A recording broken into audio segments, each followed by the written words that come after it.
नमस्कार मित्रों, मैं हूं आपका मित्र उमेश महादोशी। अभिराम बाड़ी पर आपका हार्दिक स्वागत है। समकालीन लघु कथा प्रसारण के इस कार्यक्रम में प्रत्येक रविवार को एक या दो लघु कथाएं शामिल की जाती हैं। इनमें प्रसारण हेतु सीधे प्राप्त लघु कथाओं के साथ हम अपनी अन्य योजनाओं में शामिल की गई कुछ लघु कथाओं का उपयोग करने का भी यथासंभव प्रयास करते हैं। लघु कथाकार मित्र अपनी लघु कथाएं हमारे ईमेल पर भेज सकते हैं। नई पीढ़ी की लघु कथाओं के चयन में हमारा प्रयास रहता है कि ये लघु कथाएं सामान्य पाठकों की पसंद एवं समझ के अनुरूप हों। अनूठी लघु कथाएं कार्यक्रम के स्थान पर नई पीढ़ी की लघु कथाएं कार्यक्रम अगली सूचना तक जारी रहेगा। इस मंच पर उपस्थिति दर्शाने वाले सभी सहयोगी मित्रों का स्वागत है, अभिनंदन है। तो आइए हम आरंभ करते हैं कार्यक्रम नई पीढ़ी की लघु कथाएं। आज की प्रस्तुति में शामिल है नई पीढ़ी की एक प्रतिनिधि लघु कथा जिसका शीर्षक है सोंधी साझेदारी। सुश्री नमिता सचान सुंदर जी की इस लघु कथा का वाचन उमेश महादोशी यानी मेरे द्वारा किया जा रहा है। यह लघु कथा द अंडरलाइन पत्रिका के दिसंबर 2022 लघु कथा विशेषांक में शामिल है। तो प्रस्तुत है सुश्री नमिता सचान सुंदर जी की लघु कथा सोंधी साझेदारी। बहुत धीमे से कुछ गिरने की आहट लगते ही बाउंड्री में झाड़ू लगाती लालमणि ने पीछे मुड़कर देखा। अमलतास की कोमल किस्वे का एक और गुच्छा जमीन पर पड़ा था। हाथ रख कमर सीधी की और ऊपर को देखा। ओह, तो ये तुम्हारा काम है।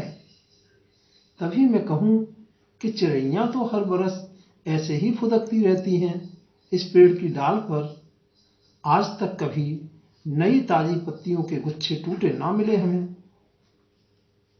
ऊपर डाल के सिरे पर बैठी गिलहरी अपनी गोल गोल आंखें लालमणि पर टिकाए बड़े निरीह भाव से टुकुर टुकुर देख रही थी, जैसे ताजा पत्तियों को गिराने के लिए क्षमा मांग रही हो, या फिर यह बताने की कोशिश कर रही हो कि उसे भी बहुत बुरा लगता है पत्तियों को यूं तोड़ कर गिराना, पर करे क्या वह बेचारी, उसकी तो मजबूरी ठहरी।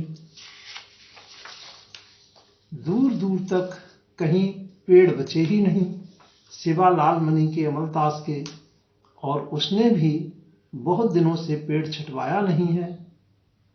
अब गिलहरी को तो अपने दांत रगड़ने को मजबूत बड़े पेड़ की छाती पर थोड़ी मुलायम जगह चाहिए ना, वरना दांत बढ़ते जाएंगे और साथ ही गिल्लों की छटपटाहट और दर्द।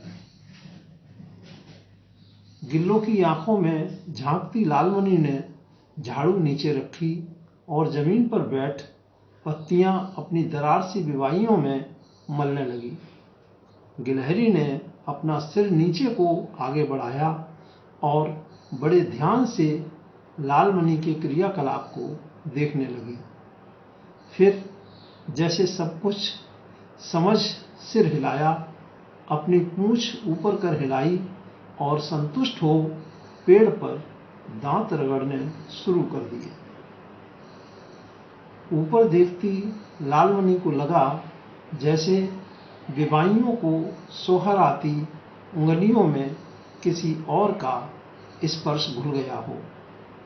सामने पसरे निचाट सूने दिन की शुरुआत सौंधी हो गई थी। सुश्री नमिता सचान सुंदर जी की इस लघु कथा सोंधी साझेदारी के साथ हम लेते हैं आपसे विदा। आगामी रविवार को फिर मिलेंगे। नई पीढ़ी की लघु कथाएं कार्यक्रम की श्रृंखला को आगे बढ़ाने के लिए आप अपनी नियमित योजनाओं में सफल हों, जीवन में भरपूर ऊर्जा और उत्साह से आनंदित रहें। हार्दिक शुभकामनाएं। नमस्कार मित्रों।